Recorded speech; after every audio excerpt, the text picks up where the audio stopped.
So sadly today I'm not doing a how to do the splits, but so I come from a big family of fly fishermen, starting with my great-grandpa Kenneth, and then moving to my grandpa, and then both my uncles, and now me.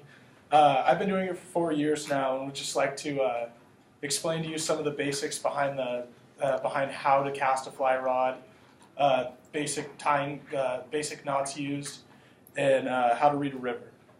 Okay, starting with casting, when I first started and started watching videos on YouTube, I thought catching onto this would be a breeze. I was very, very wrong. It took me multiple attempts, starting with 3 classes at Bass Pro Shops, and then countless hours with my grandpa in the backyard. And I've just came to the conclusion where there's a few tips that I have. One is starting with only moving your elbow and your shoulder. No movement in the wrist. And it looks like this. And then the foot stance is the next, which is very important, where you stand, here's the water, you stand 45 degrees, at a 45-degree angle, so you can look back and watch your line, and look forward and watch your line, which is very important in fly fishing. Next is when watching the line. You want to make sure the line gets full tension backwards and full tension forwards. That way it builds enough momentum with the rod and shoots the line back and forth. Finally, when placing the line, you want to have as little splash on the water as possible due to the fact that you don't want to scare away any possible fish. Moving on to knots. These knots were taught to me by my grandfather. These knots were taught to me by my grandfather and also 101knots.com. The first knot is the nail knot, which is a knot based to tie the fly line, which is a PVC-based line that floats or sinks on the water that's used as the weight for the fly rod.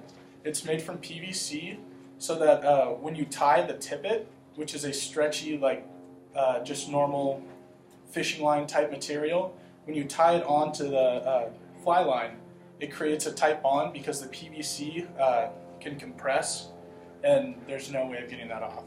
Next is the blood knot, where it connects tippet to tippet.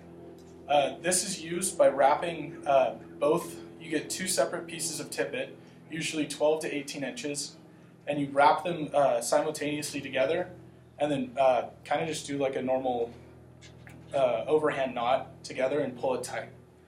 Finally, the improved clinch knot is used for connecting the fly to the tippet. The fly is the bait you use or the lure, and this I found is probably one of the strongest knots I'm able to tie. And yeah, tying a knot is very essential to fly fishing, and without these, there's no shot you catch a fish. Moving on to reading a river. My grandfather gifted me the book Fly Fishing Basics by Dave Hughes, of which he talks about structure, clarity of the water, and the current of the water. Those 3 are the most important basic tips for being able to read the water.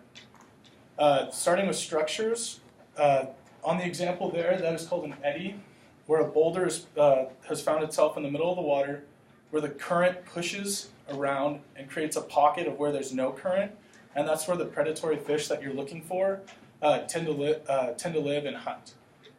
Next is water clarity.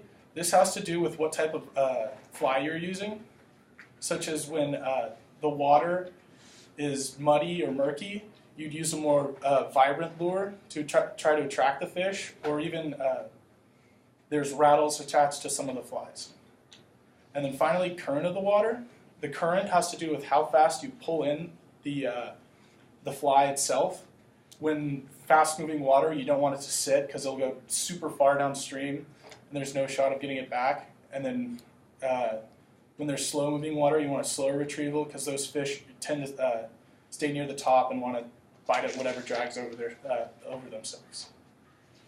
All right, and then finally, I'd like to leave with fly fishing has made a great impact on my life, and I hope that you guys have learned some tips to be able to fly fish yourself. I find it's far more fun than conventional fishing, and hope to see you guys pick this up. Thank you.